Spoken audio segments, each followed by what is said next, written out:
Chegamos hoje exatamente quase que na metade da semana, né? A gente já vê os dias passarem mais rápidos, mas sempre as noites têm sido o highlight do dia, né? A oportunidade de estarmos juntos para louvar o nome de Deus e ouvirmos a sua palavra. Espero que você tenha tido um bom dia, que Deus tenha cuidado bem de você e é bom revê-lo aqui mais uma vez e que essa seja mais uma noite de crescimento espiritual. Se você tem algum pedido de oração, eu queria que nesse momento você pudesse, no silêncio do seu coração, apresentá-lo a Deus, enquanto nós faremos uma oração intercessória aqui na frente. Curva a sua fronte, querido Pai, muito obrigado, Senhor, pelo privilégio de podermos não apenas crer em Teu nome, mas de podermos louvar o Teu nome, de podermos servir a Ti, Senhor.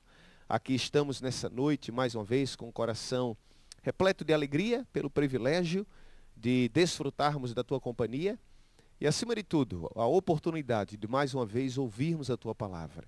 Que essa palavra possa ser incisiva, possa ser uma palavra verdadeira, acima de tudo uma palavra poderosa e transformadora em nossa vida e em nosso coração.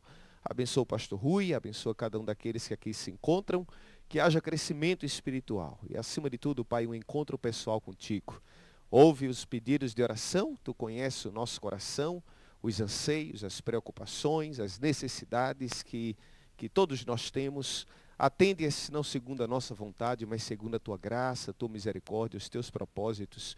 E mais uma vez colocamos a nossa vida ao Teu dispor, em nome de Jesus. Amém, Senhor. Vamos louvar a Deus. A equipe de louvor está pronta aqui para nos conduzir nesse momento de adoração. Tiveram um bom dia hoje, dia de trabalho, princípio da semana. Vamos cantar umas musiquinhas em preparação ao culto de hoje à noite. Vamos convidar que Deus entre no nosso coração, prepare o nosso espírito para a pregação de hoje à noite, cantando a música Nasce em Mim.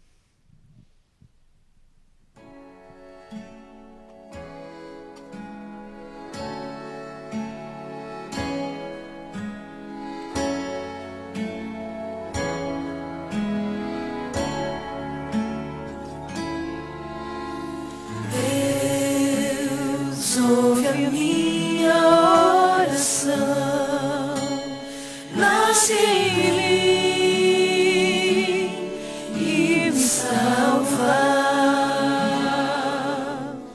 Deus, ouve a minha oração, nasce em mim e me salva.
nos levantar no som da música, cantamos a música lema da Semana da Oração. Entrego minha vida.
Boa noite a todos. É bom poder estar convosco novamente aqui. Acredito que tenham tido um bom dia. Quem é que não teve um bom dia? Ok, então quer dizer que todos tivemos um dia abençoado na presença de Deus. É bom podermos estar aqui novamente. E nós vamos, nesta noite, continuar a estudar a respeito da vida deste personagem que nos inspira, que inspira gerações após gerações, que é justamente José. José no Egito. Na fase que nós estamos na vida, ou no estudo da vida de José, ele ainda é jovem, ainda é bastante jovem.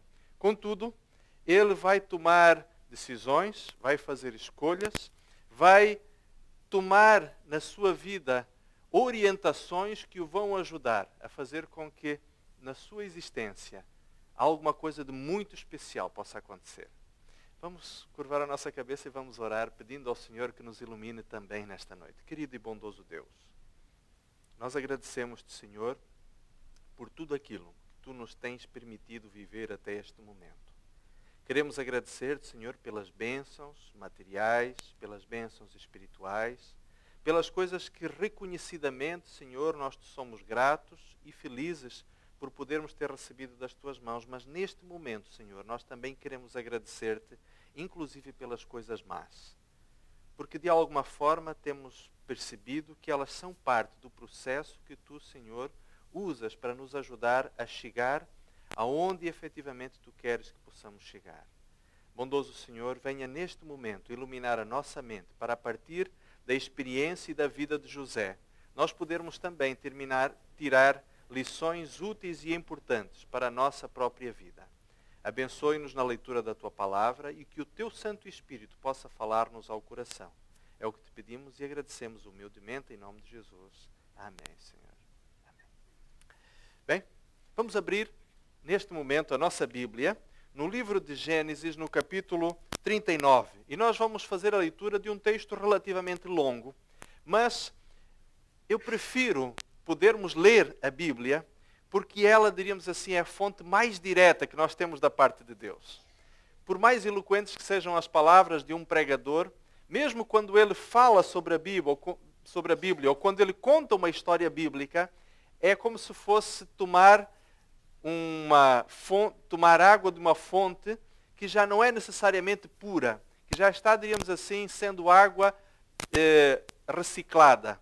Assim que, quando nós pegamos a Bíblia, é a descrição mais próxima da realidade. É a descrição que foi inspirada por Deus para que o autor bíblico apresentasse aqueles detalhes, aqueles aspectos, aqueles vislumbres da história, de maneira que nós pudéssemos retirar deles os conceitos mais essenciais para a nossa própria existência. Assim que, Gênesis capítulo 39, nós vamos ler do verso 1 até o verso 21. E diz então assim, Moisés, contando a história deste patriarca do passado. E José foi levado ao Egito. E Potifar, eunuco do faraó, capitão da guarda, varão egípcio, comprou-o da mão dos ismaelitas que o tinham levado para lá. E o Senhor estava com José, e foi varão próspero, e estava na casa do seu senhor egípcio. E vendo, pois, o seu senhor que o Senhor, Deus do céu, estava com ele, e que tudo o que ele fazia, o Senhor, Deus do céu, fazia prosperar na sua mão, José achou graça aos seus olhos e servia-o. E ele, Potifar, pôs sobre a sua casa e entregou na sua mão tudo o que tinha. E aconteceu que desde que pusera sobre a sua casa a José e sobre tudo o que tinha, o Senhor abençoou a casa do egípcio por amor de José. E a bênção do Senhor foi sobre tudo o que tinha na casa e no campo. Vamos fazer aqui uma pequena pausa. Sabem que na Bíblia, Deus por vezes repete determinados conceitos. Na forma hebraica de escrever, quando uma coisa é repetida 2 vezes, é porque ela é muito importante. Quando a coisa é repetida 3 vezes, é porque ela realmente é muitíssimo importante. E nós aqui neste texto encontramos um conceito que é repetido pelo menos 4 vezes, que é a informação de que o Senhor abençoava José e tudo aquilo que ele fazia. Sabem, meus queridos amigos, a bênção de Deus era sobre José por uma razão muito simples. E nós já vimos isto nas nas duas últimas reflexões que fizemos sobre a vida de José. A primeira delas porque José acreditou no sonho que Deus tinha para ele. É importante que nós acreditemos no sonho de Deus para a nossa vida. E segunda, importante razão pela qual Deus abençoava permanentemente José é porque José confiava. José tinha decidido ser fiel a Deus, custasse o que custasse. Bem, mas vamos continuar lendo a partir agora do verso 6. E deixou, referindo-se a Potifar, deixou tudo o que tinha na mão de José, de maneira que de nada sabia do que estava com ele, a não ser o pão que comia. E José era formoso de parecer e formoso à vista. Aconteceu, pois, destas coisas, que a mulher do seu senhor pôs sobre ele os seus olhos e disse: deita-te comigo. Porém ele recusou e disse à mulher do seu senhor: eis que o meu senhor não sabe do que há em casa comigo, e entregou na minha mão tudo o que tem. Ninguém há maior do que eu nesta casa. Em nenhuma coisa ele me vedou, senão a ti, porquanto és sua mulher. Como, pois, faria este tamanho mal e pecaria contra Deus?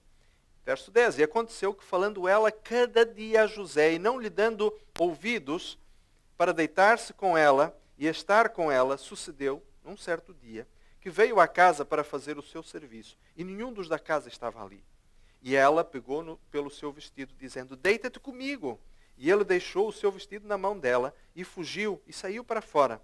E aconteceu que, vendo ela que deixara o seu vestido na sua mão, e fugira para fora, chamou os homens da sua casa, e falou-lhes, dizendo: vede, trouxeram-nos este varão hebreu para escarnecer de nós. Entrou até mim para deitar-se comigo, e eu gritei com grande voz. E aconteceu que, ouvindo ele, que eu levantava a minha voz, e gritava, deixou os seus vestidos comigo, e fugiu, e saiu para fora. Verso 16. E ela pôs os seus vestidos perto de si, até que o seu senhor veio à casa. E então falou-lhe conforme as mesmas palavras, dizendo: veio a mim o servo hebreu, que nos trouxeste, para escarnecer de mim. E aconteceu que, levantando eu a minha voz e gritando, ele deixou os seus vestidos comigo, e fugiu para fora. E aconteceu que, ouvindo o seu senhor as palavras da sua mulher, que lhe falava, dizendo, conforme estas mesmas palavras me fez o teu servo, e a sua ira se acendeu. E o senhor de José o tomou, e o entregou na casa do cárcere, e no lugar aonde os presos do rei estavam presos. E assim esteve ali na casa do cárcere. Verso 21. E o Senhor, porém, estava com José, e estendeu sobre ele a sua benignidade, e deu-lhe graça aos olhos do carcereiro-mor. Pela quinta vez, a expressão de que o Senhor era com José é repetida. Sabe, meus queridos, se nós não conhecêssemos a história de José, pensaríamos que Deus, mais uma vez, estava a puxar o tapete a José. Na verdade, nós encontramos José fazendo algo mais ou menos como o seguinte. José tinha sido, para todos os efeitos, um bom filho. Procurava ser obediente ao seu pai. Quando ele tentou fazer algo mais daquilo que o seu pai lhe pedira, indo a Siquém e depois a Dotã saber informações dos seus irmãos, é ali que ele é vendido como escravo. Nós ontem falávamos um pouquinho a respeito de como é decepcionante quando nós procuramos fazer o nosso melhor e somos prejudicados justamente por termos feito aquilo que ia para além das nossas incumbências, ia para além daquilo que nos fora pedido.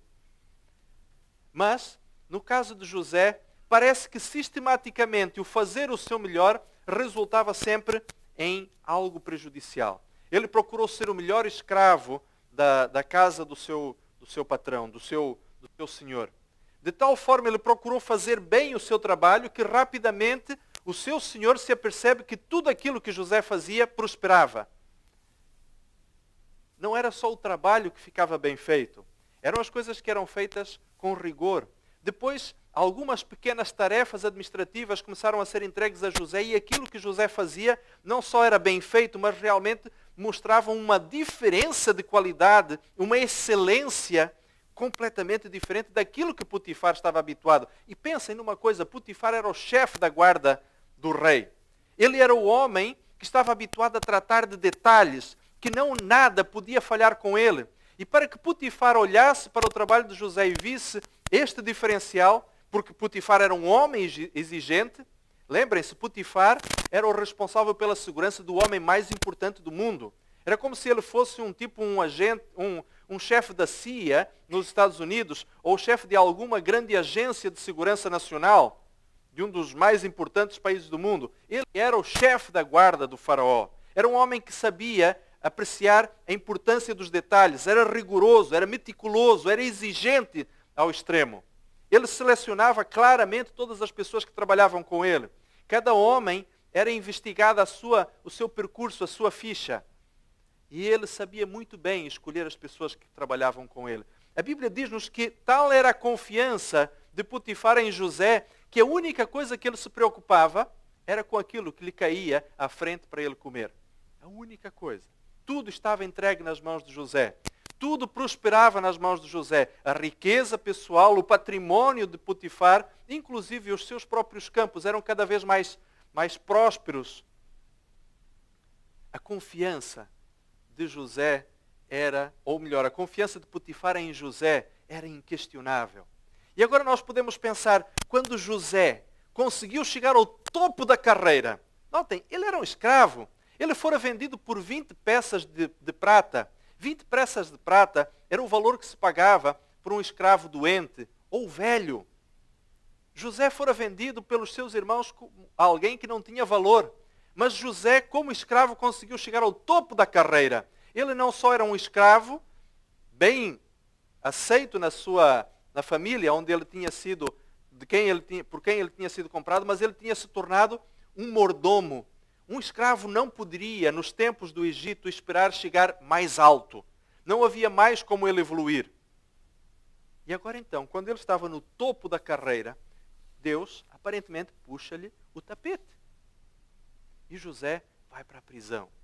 Há um detalhe muito interessante aqui na Bíblia, que no verso 19 diz que Potifar, quando chegou em casa e ouviu a história da sua esposa, a sua ira se acendeu. É interessante que a Bíblia não diz que a ira de Potifar, está no verso 19 do capítulo 39, não diz que a Bíblia não diz que a ira de Potifar se acendeu contra José. A Bíblia nem sequer chega a dizer contra quem ou por quê, ou contra que circunstância a ira se acendeu. Mas a Sra. White comenta uma coisa muito interessante. Potifar tinha poder de tirar a vida de José. E ele não o faz. Por alguma razão. Provavelmente porque ele nunca acreditou na história da sua esposa. Porque talvez ele confiasse mais em José do que propriamente na sua companheira.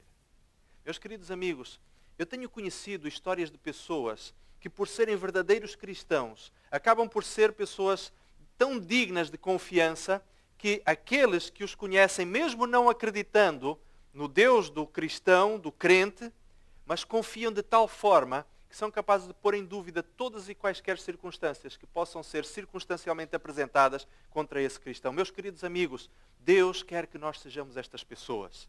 Deus é fiel e Deus quer que os seus filhos sejam fiéis e dignos de confiança. E para se conseguir isto, se consegue obter apenas através de uma coisa chamada caráter.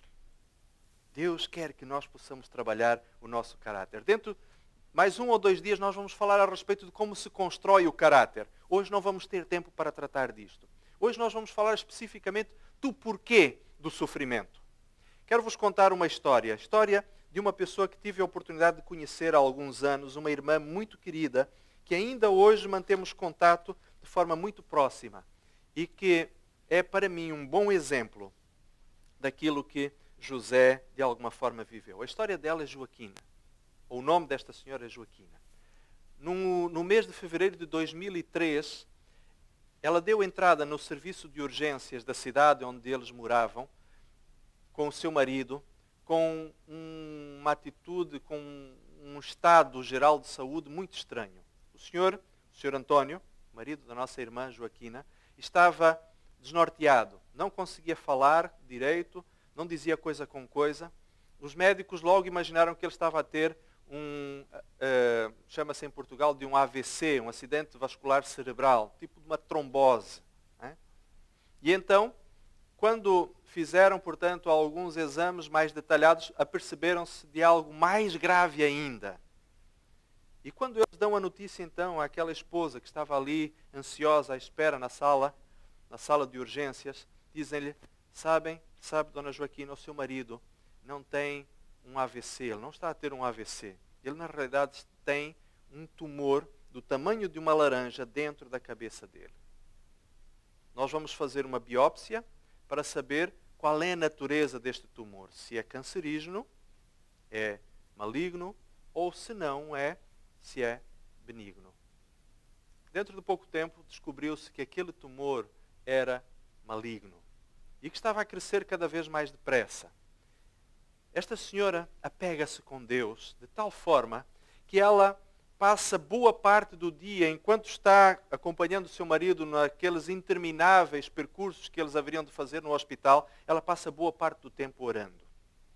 Ela tinha um livro que, não sei se vocês conhecem, um livro de capa cor de laranja que foi editado em Portugal com um título Respostas Incríveis à Oração. Foi escrito por um senhor chamado Roger Morneau. A história fantástica de um homem canadense que viveu uma experiência fantástica. Aliás, ele ainda é vivo, tanto quanto sei. Uma experiência muito bonita de conversão e que viveu o ministério da oração intercessória. E este homem conta nesse livro muitas das suas experiências fantásticas a respeito de como Deus respondia às suas orações. A irmã Joaquina leu e releu nas muitas horas de espera nos corredores e enfermarias dos hospitais enquanto o seu marido estava a ser tratado. Foi operado 2 vezes, fez radioterapia, fez quimioterapia. Chegou inclusive a ser ungido em sua própria casa. Eu tive a oportunidade de acompanhar esta família muito querida durante todos aqueles meses em que a doença estava a progredir muito rapidamente. Finalmente, o Sr. António veio a falecer.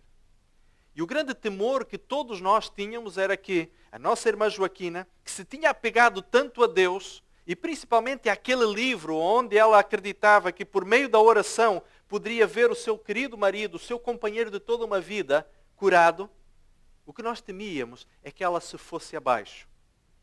Sabem, aquela senhora tinha uma relação com o marido de seguramente uns 40 anos. Mas eram aquele casal tão amigo, tão próximo, tão companheiro, que um não ia para um lugar sem o outro ir. Eram pessoas extremamente carinhosas, extremamente afetuosas. Estavam sempre de mãos dadas. Se tratavam de uma forma muito afetuosa. E quando aquele homem morre, a sensação que nós temos é: a nossa irmã não vai aguentar. Mas é interessante que, embora nós tivéssemos a certeza de que ela provavelmente não iria aguentar aquele choque, aquela perda, todo o tempo que a irmã Joaquina passou orando, mesmo acreditando que Deus lhe ia curar o seu marido, Deus estava abastecendo o seu reservatório de fé. E quando o marido morreu, ela tinha força e energia para viver dali para a frente, com uma capacidade que nós julgávamos completamente desproporcional e não tinha nada a ver com aquela senhora. Meus queridos amigos, quando nós oramos, coisas incríveis acontecem. Quando nós estamos conectados com Deus, nada deixa de acontecer, não deixa de haver efetivamente alguma coisa de muito importante que acontece, porque quando você está ligado com a central do poder do universo, alguma coisa de importante vai acontecer na sua vida. Mesmo que você não sinta, mesmo que nós não nos demos conta, alguma coisa está acontecendo na nossa vida. Agora, a grande pergunta que talvez devamos fazer é: por que o crente sofre? Será que existe algum sentido, algum propósito no sofrimento? Quando nós olhamos para a história de José, se nós não conhecêssemos o final da história, nós diríamos: coitado de José, nada dá certo na sua vida. Muitas vezes olhamos para a nossa própria vida e nos perguntamos: por que há tanto tempo eu venho lutando com estas ou aquelas circunstâncias? Por que há tantos anos eu venho orando por uma determinada pessoa, pela sua conversão, pela sua mudança de caráter, e aparentemente nada acontece? Por que pessoas boas sofrem? Por que gente piedosa morre? Por que filhos de pessoas que amam a Deus ficam doentes, com doenças incuráveis? Por que coisas terríveis acontecem com pessoas boas? A minha esposa às vezes até diz: há gente que não merece nem o ar que respira, mas essas pessoas vivem muito. Valia a pena um infeliz desses ter uma doença qualquer? Era menos um a incomodar na terra, mas, bem, por quê? um filho de Deus sofre? Esta é talvez uma das perguntas mais difíceis de responder, mas acreditem, a Bíblia não se escusa de responder as perguntas mais difíceis, dando as respostas mais honestas possível. Eu gostaria de convidá-lo a abrir a sua Bíblia em Mateus capítulo 5. Mateus, capítulo 5, no texto das bem-aventuranças, nós vamos ler a partir do verso 12. Mateus capítulo 5, verso 12. E notem a honestidade com a qual Jesus diz estas palavras. São Mateus capítulo 5, nós vamos ler a partir do verso 10 em particular. Do verso 10 ao verso 12. Mateus capítulo 5, do verso 10 ao verso 12, Jesus diz: Bem-aventurados os que sofrem perseguição por causa da justiça, porque deles é o reino dos céus. E Jesus continua dizendo: Bem-aventurados sois vós quando vos injuriarem e perseguirem e mentindo disserem todo o mal contra vós por minha causa. Exultai e alegrai-vos, porque grande é o vosso galardão nos céus. Porque assim como perseguiram os profetas que foram antes de vós. Na realidade, quando um crente, quando um filho de Deus está sofrendo, está passando por dificuldades, ele na realidade está a adquirir alguma coisa de bom. Mas a pergunta é, por que é que nós precisamos sofrer para adquirir algo de bom? Pensem, todos nós conhecemos aquele texto de Romanos capítulo 8, verso 28. Conhecem? Vamos dar uma olhada. Romanos capítulo 8, verso 28. Se você, meu querido irmão, não tem esse texto sublinhado na sua Bíblia, por favor, faça-o ainda hoje à noite. Tá bom? Romanos, capítulo 8, verso 28. O apóstolo Paulo ali conta da sua própria experiência. E ele diz estas palavras com muita autoridade. Romanos, capítulo 8, verso 28 diz: E sabemos que todas as coisas contribuem juntamente para o bem daqueles que amam a Deus, daqueles que são chamados por seu decreto. A Bíblia ensina-nos uma coisa muito simples, que todas as coisas servem para o bem daqueles que amam a Deus. Meu querido amigo, você não aprende a amar fazendo um workshop. Você não aprende a virtude da paciência assistindo um seminário aqui na igreja.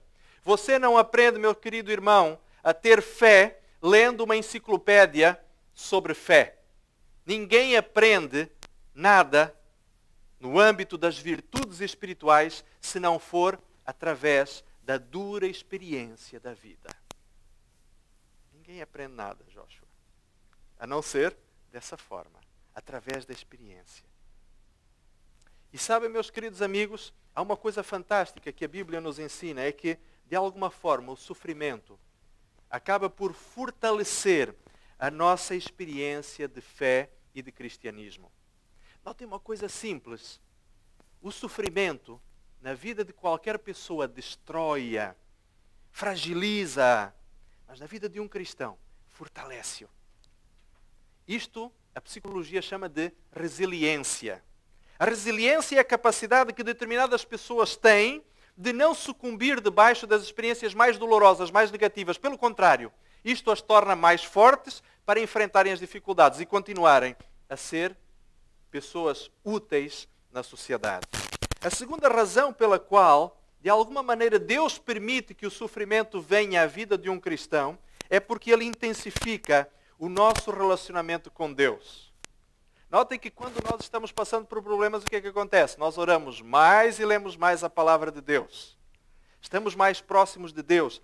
Procuramos estar mais em sintonia com Deus. E notem uma coisa muito simples. Quando alguém está conectado na fonte de poder do universo, isto não deixa de fazer algum efeito na vida dessa pessoa.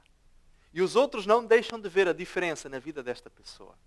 Terceira razão pela qual Deus, de alguma forma, permite que o sofrimento chegue à sua e à minha vida é porque o sofrimento nos conduz a uma experiência de reflexão, onde nós avaliamos aquilo que, quando nós estamos passando por crises na nossa vida, nós avaliamos.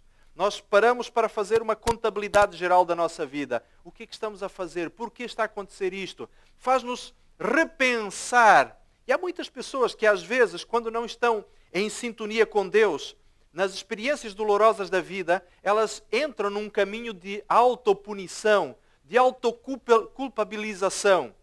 Já viram casos, ou já tomaram conhecimento de casos de famílias que, por exemplo, por alguma fatalidade, o filho do casal morre. E os pais, pouco tempo depois, se separam. Por quê? Porque o marido e a esposa não conseguem conviver juntos. Um culpabiliza o outro por causa da morte. Ou alguém se culpabiliza demais, acaba por assumir a responsabilidade. A criança foi atropelada, eu não devia ter largado da mão do menino. Ou a mãe diz ao pai, você não deveria ter sido tão irresponsável permitindo que isso acontecesse. E isto, na verdade, meus queridos amigos, quando nós estamos passando por alguma crise pessoal, isto nos leva a uma autoavaliação. E quando nós passamos por este período de avaliação, de alguma forma isto nos conduz a uma reavaliação do sentido da nossa vivência espiritual. Na vida do crente, o sofrimento pode levá-lo a repensar a natureza do seu relacionamento com Deus. Não necessariamente é um sentimento de desespero, mas é uma necessidade de se aproximar mais de Deus. Deste Deus que está disponível para ajudar-nos, para corrigir as falhas na nossa vida. Por isso, meu querido amigo, o sofrimento na vida do crente pode ser uma bênção. As dificuldades na sua vida, meu querido irmão e minha querida irmã, podem ser talvez a grande oportunidade da sua vida. Se você neste momento está passando por uma experiência negativa, não se revolte contra Deus. Deixe que Deus o conduza. Ele deve certamente ter um plano com tudo isto. Deus não é o causador do sofrimento. Deus não queria que José fosse para a prisão. Deus não queria sequer que José tivesse ido para o Egito nas condições em que ele foi. Mas Deus inteligentemente se aproveitou de cada uma destas experiências para preparar José para a grande missão que ele tinha. José estava a ser preparado para a grandeza. Este vai ser o assunto sobre o qual nós vamos falar amanhã. Nós vamos falar sobre a providência divina. E então, a quarta razão pela qual por vezes o sofrimento vem à vida do crente é porque ele nos prepara o caráter para o céu. E há três aspectos importantes que o sofrimento nos ajuda na preparação do caráter. Primeiro, purifica-nos do mundanismo e do egoísmo. Queridos irmãos, por melhor que seja viver em Sydney, por mais confortável e adequada que seja a vida na Austrália, no primeiro mundo, Deus não quer que nós vivamos aqui. Nós estamos aqui de passagem. Esta terra, a nossa casa, o carro, a roupa que vestimos, inclusive esta igreja, é apenas emprestada. Deus tem planos melhores para nós. Deus quer muito mais para nós. Nunca esqueçam, o sonho de Deus para nós está muito além daquilo que nós podemos ou possamos imaginar. Muitas vezes nós nos conformamos em viver neste mundo, mas nunca esqueçam, nós não somos deste mundo.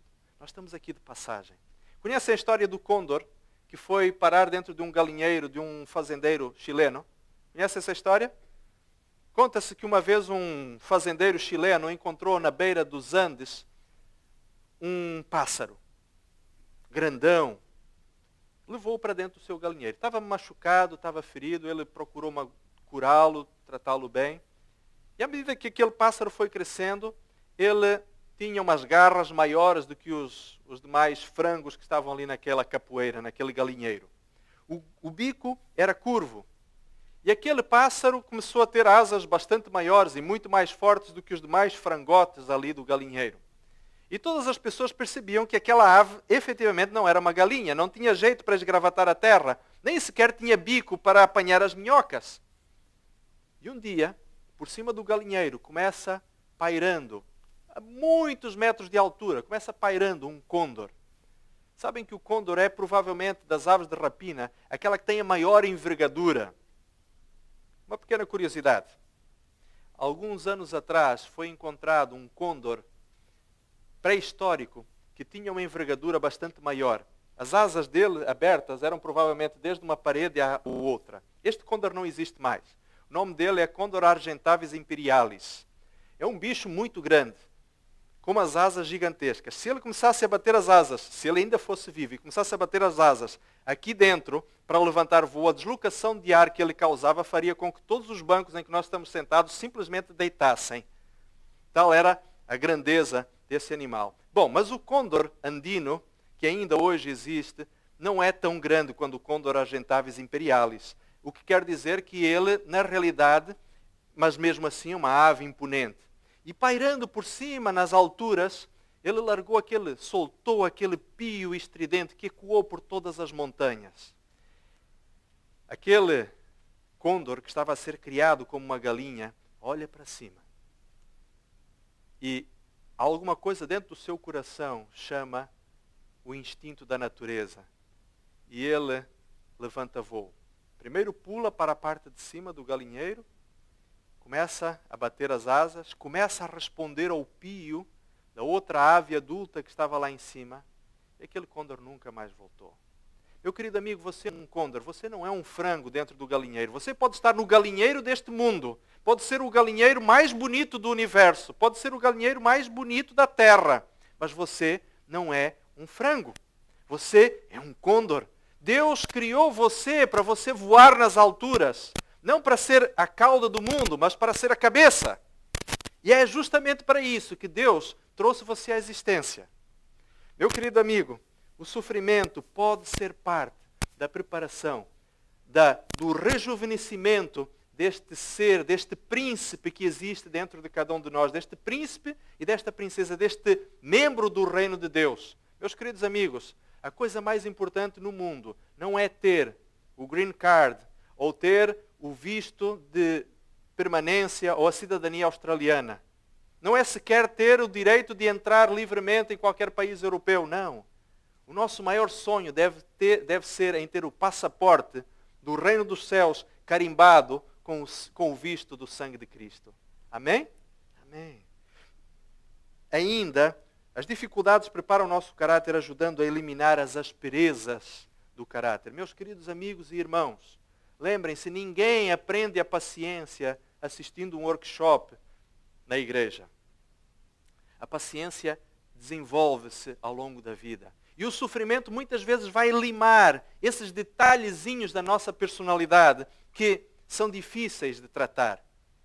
Alguns anos atrás, quando a minha esposa me conheceu, alguns anos atrás, quando o pastor André e eu éramos colegas de escola, de universidade, ele, por bondade, ele nunca referiu isso aqui, provavelmente, para os irmãos. Mas, queridos irmãos, Deus mantém comigo, pessoalmente, um plano permanente de emagrecimento emocional.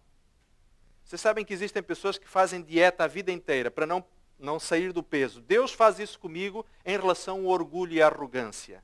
A minha esposa quase me deixou, quando nós ainda éramos namorados, como é que eu diria? Pelo ser desagradável que eu era. E Deus bondosamente tem trabalhado, quebrando a minha crista, dia após dia, ajudando-me a perceber que a arrogância, o orgulho, a prepotência, sabem, quando Deus nos dá certas coisas, às vezes nós estupidamente achamos que isto é mérito nosso. Em determinado momento eu descobri que Deus me tinha dado uma mente com a capacidade um pouquinho acima da média. E isto começou-me a subir a cabeça. Comecei a ficar como se fosse um balão de hélio a subir. E Deus precisou trabalhar comigo, ajudando-me a perceber que há, por vezes, outras coisas que nós devemos entender. A principal delas é que quando Deus nos dá uma capacidade, Deus nos dá um dom, Deus nos dá um talento, isso torna-nos muito mais responsáveis, porque se Deus nos dá aquele dom, é para nós servirmos a humanidade, não para nos servirmos a nós mesmos.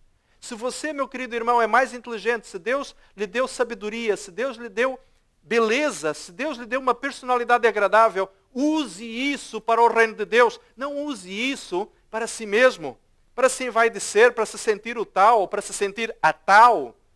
Acredite, esta bênção, ou este talento que Deus lhe deu, é para alguma razão e deve ser usado para aquele, ou para o benefício daquele que lhe deu esse talento, que lhe deu essa capacidade. É por isso que muitas vezes Deus permite que nós soframos, para que nós possamos limar as arestas do nosso caráter. E além do mais, o sofrimento também nos ajuda a combater um dos piores males que nós possamos ter na nossa vida, que é o orgulho. Lembram-se que há alguns dias atrás nós falamos a respeito do problema do orgulho. O problema do orgulho faz em volta do nosso coração com que uma camada impenetrável ao efeito do poder do Espírito Santo possa atuar na nossa vida. O orgulho faz justamente isso. Alguns anos atrás eu descobri uma coisa muito interessante. Acredito que muitos irmãos sabem disso. Não se deve comer pepino descascado, temperado com azeite ou com óleo de soja ou qualquer outro tipo de óleo, não é? Por quê? Dá azia. Por uma razão muito simples. Quimicamente, o óleo reveste o pepino e torna-o indissolúvel aos ácidos do nosso estômago. E é por isso que a pessoa come o pepino na hora da refeição de sábado e quando é hora do pôr do sol ainda está sentindo o sabor do pepino. O que vai acontecer é que é a mesma coisa que acontece com o orgulho no nosso coração. O orgulho plastifica o nosso coração e o Espírito Santo não é que não pode entrar, mas o Espírito Santo não vai violentar a nossa vontade. Qual é a primeira bem-aventurança? São Mateus capítulo 5, verso 13. O que é que diz? Bem-aventurados os humildes, os pobres de espírito. Só pode efetivamente ser transformado aquele que reconhece que Deus precisa trabalhar no seu coração. A humildade é o primeiro passo, é o primeiro degrau na escada da santificação. Diríamos até na escada da salvação. Quem não reconhece a sua necessidade do Espírito Santo, quem não reconhece a importância do trabalho de Deus na sua vida, meu querido amigo, pode sair da igreja. Não está aqui a fazer nada. Se você é orgulhoso, se as pessoas lhe dizem que você é orgulhoso, das duas uma, ou você se converte, ou então, pode ir embora. Pastor André, está por aí? Foi embora. Foi buscar os outros que estão lá fora. Meus queridos amigos, eu não estou aqui a esparramar a congregação do pastor André, mas estou a ser muito franco. Muito franco. Por que Jesus tantas vezes disse que era mais fácil salvar uma pessoa da baixa sociedade hebraica do que salvar os bonitinhos, quadradinhos, bem vestidinhos, fariseus e doutores da lei? Se nós estivéssemos no tempo de Jesus, nós olharíamos para os fariseus e diríamos, estes sim têm possibilidade de se salvar, não os 12 patetas que andam com Jesus. Na verdade, meus queridos amigos, o Espírito Santo está trabalhando conosco para nos ajudar a crescer, para nos libertar dessa coisa terrível chamada orgulho. Bem, mas a última razão pela qual, daquela lista que nós temos aqui, provavelmente o sofrimento serve para nós, é porque ela nos ajuda, ou o sofrimento ajuda-nos a poder ser úteis a outras pessoas. Abra a sua Bíblia, por favor, em 2 Coríntios, segunda epístola do apóstolo São Paulo aos Coríntios, o capítulo 1. E nós vamos ler os versos 3 e 4. Segunda epístola do apóstolo São Paulo aos Coríntios, capítulo 1, os versos 3 e o verso 4. Olhem só. Só um homem com a vivência do apóstolo Paulo podia dizer isto da forma que ele o disse. Este homem não escreveu aqui um tratado teológico. Ele testemunhou a sua própria experiência com Deus. E é isso que Deus quer que você viva. Uma experiência real. Bendito seja o Deus, Pai de nosso Senhor Jesus Cristo, e o Pai das misericórdias, e o Deus de toda a consolação, que nos consola em toda a nossa tribulação, para que também possamos consolar os que estiverem em alguma tribulação, com a consolação com que nós mesmos somos consolados por quem? Por Deus. Meu querido amigo, quando você chora, provavelmente Deus está permitindo que passe por esta situação, para que um dia você seja útil a alguém que estiver na mesma situação. Meu querido irmão, eu não posso confortar um pai ou uma mãe que perdeu um filho, porque pela grande graça de Deus eu nunca perdi nenhum filho.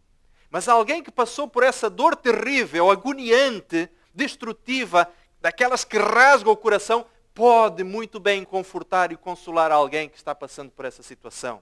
Alguém que já se sentiu diminuído e destruído por uma doença incurável que de repente é diagnosticada dentro do seu próprio corpo, só essa pessoa é que pode ajudar outra que neste momento está trêmula com um exame positivo de cancro ou de alguma outra doença em suas mãos. Só alguém que passou por essa situação e que pode confortar, que pode ajudar, que pode auxiliar. O sofrimento na nossa vida, meus queridos irmãos, ajuda-nos a sermos mais empáticos, mais solidários, mais amor de Deus neste mundo para aqueles que sofrem. É por essa razão que José passou pelo que passou. Ele estava a ser trabalhado para a grandeza. Meu querido amigo, se a sua vida não tem sido fácil, não se revolte contra Deus. Apenas entenda que Deus o está a preparar para algo muito grande. Algo muito grande que ainda certamente vai acontecer na sua vida. Que Deus o abençoe. E não esqueça, todas as coisas contribuem para o bem daqueles que amam a Deus. Amém.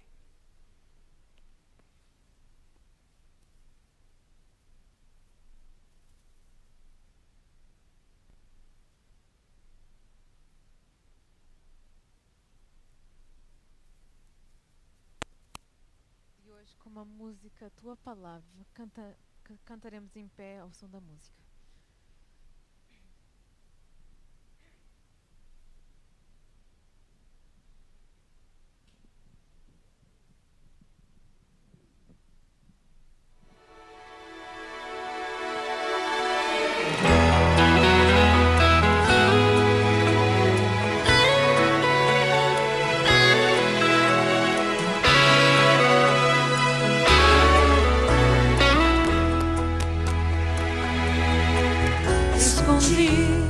Tua palavra no meu coração, para não pecar contra ti.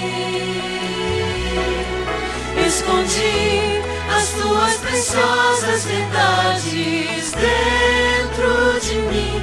Eu não quero falhar, eu não quero jamais entristecer meu Jesus. Tua palavra é luz, Tua palavra é paz, Tua palavra é vida no coração. Por isso em meu viver eu quero compreender, eu quero aceitar em mim o teu querer. Vem ajudar-me, ó Deus.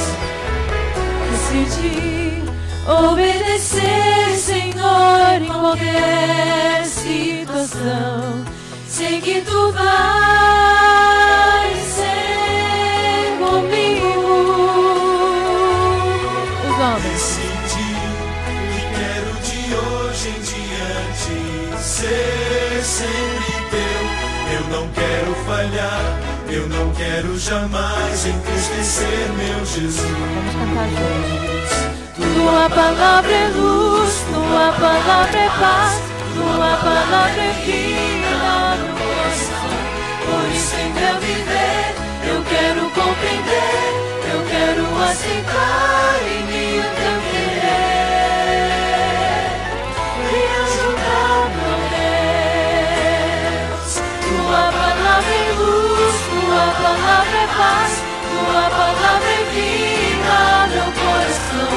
Por isso em meu viver eu quero compreender, eu quero aceitar em mim o teu querer. Vem ajudar-me, ó Deus.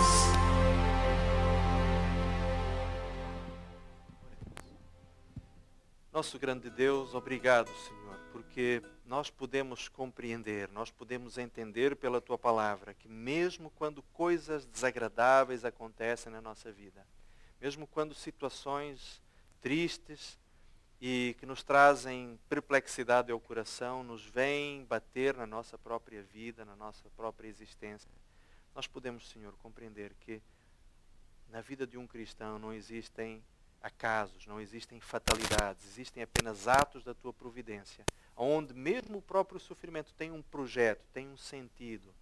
Obrigado, Senhor, porque Tu nos ajudas a perceber que, porque tudo tem um sentido, nós estamos gradualmente a ser preparados para algo muito maior. Estamos a ser moldados para a grandeza. Venha, bondoso Senhor, ajudar-nos a com coragem enfrentarmos todas e quaisquer situações na nossa existência. Que as perdas que eventualmente ainda possamos viver, Senhor, possam ser vividas com a certeza de que Tu nos estás a preparar algo muito maior no reino celestial. Obrigado, Senhor, porque Tu nos amas e porque Tu já nos deste o que existia de mais precioso no universo, que foi a salvação em Cristo Jesus. E é por isso, Senhor, que nós Te louvamos e humildemente oramos no nome do nosso Salvador Jesus. Amém, Senhor.